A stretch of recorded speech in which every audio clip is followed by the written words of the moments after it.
ਖੇਡਾਂ ਇੱਕ ਐਸਾ ਜ਼ਰੀਆ ਹੈ ਕਿ ਜਿਹੜੀਆਂ ਗਰਾਊਂਡ ਦੇ ਵਿੱਚ ਬੱਚਿਆਂ ਨੂੰ ਬਿਜ਼ੀ ਰੱਖਣਗੀਆਂ ਔਰ ਪਲੇਅਰ ਜਿਹੜੇ ਨੇ ਆਪਣੇ ਉਹ ਮੈਡਲ ਦੀ लाइन दे विच लगणगे तां बुरी संगत तो या ड्रग्स तो ये तो बचाव होगा। मुख्यमंत्री भगवंत सिंह मान के नेतृत्व में पंजाब सरकार कमाल का काम कर रही है। क्लस्टर स्तर पर 1000 खेल नर्सरियां स्थापित की जा रही हैं। पहले चरण में 250 खेल नर्सरियां खोली गई हैं। विभिन्न खेल प्रतियोगिताओं के तहत खिलाड़ियों को 88 करोड़ रुपए मिले हैं। हमारे मानयोग सीएम साहब है भगवंत मान जी, उन्होंने बहुत अच्छे और अलग उपराले किए हैं। सरकार ने बहुत वधिया करे जी। हुण खेडां वतना पंजाब दियां जिहड़ा सीएम साहब ने अपने चलाया जी, वो बहुत वधिया जी।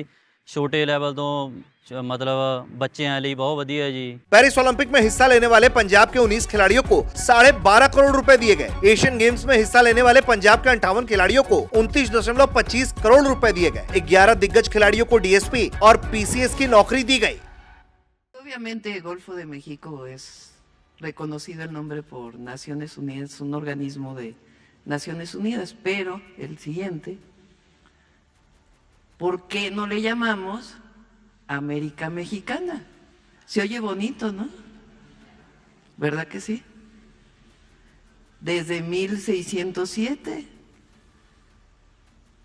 la Constitución de Apatzingán era de América Mexicana. Entonces, vamos a llamarle América Mexicana. Se oye bonito, ¿no? Y Golfo de México, pues, desde 1607 y además está reconocido internacionalmente. Mexico की राष्ट्रपति ने ट्रंप को उन्हीं की भाषा में जवाब दिया है। मेक्सिको की राष्ट्रपति क्लाउडिया शिनबाम ने ट्रंप पर कटाक्ष करते हुए कहा है कि यूनाइटेड स्टेट ऑफ अमेरिका को मैक्सिकन अमेरिका कहा जाना चाहिए।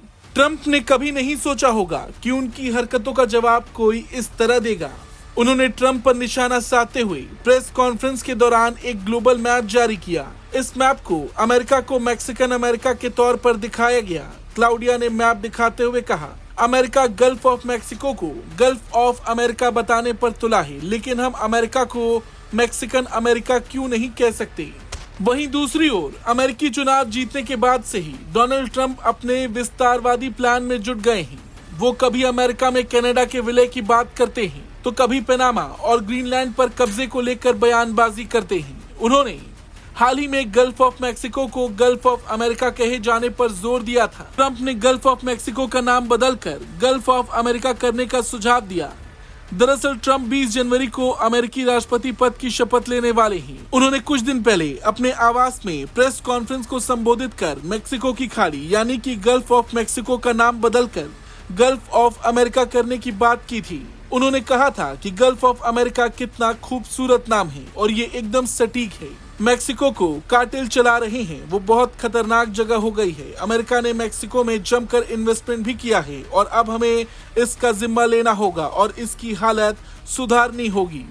इस दौरान ट्रंप ने पनामा कैनल और ग्रीनलैंड पर सैन्य कार्रवाई से इनकार किया था। उन्होंने कहा कि पनामा कैनल पर अभी उनकी पनामा से चर्चा चल रही है। हालांकि एपी की रिपोर्ट के मुताबिक ट्रंप ने पनामा कैनल और ग्रीनलैंड पर नियंत्रण पाने के लिए सैन्य बल के प्रयोग की संभावना से इनकार नहीं किया। ट्रंप ने कहा कि वो ग्रीनलैंड की बजाय डेनमार्क पर टैरिफ लगाने पर विचार करेंगे। वहीं ट्रंप लगातार मैक्सिको और कनाडा को भी धमकी दे रही कि बहुत जल्द वो इन दोनों देशों पर टैरिफ लगाएंगे। लेकिन जिस तरीके से मैक्सिको की राष्ट्रपति ने ट्रंप पर पलटवार किया है, ये देखने लायक था। ब्यूरो रिपोर्ट, भारत तक।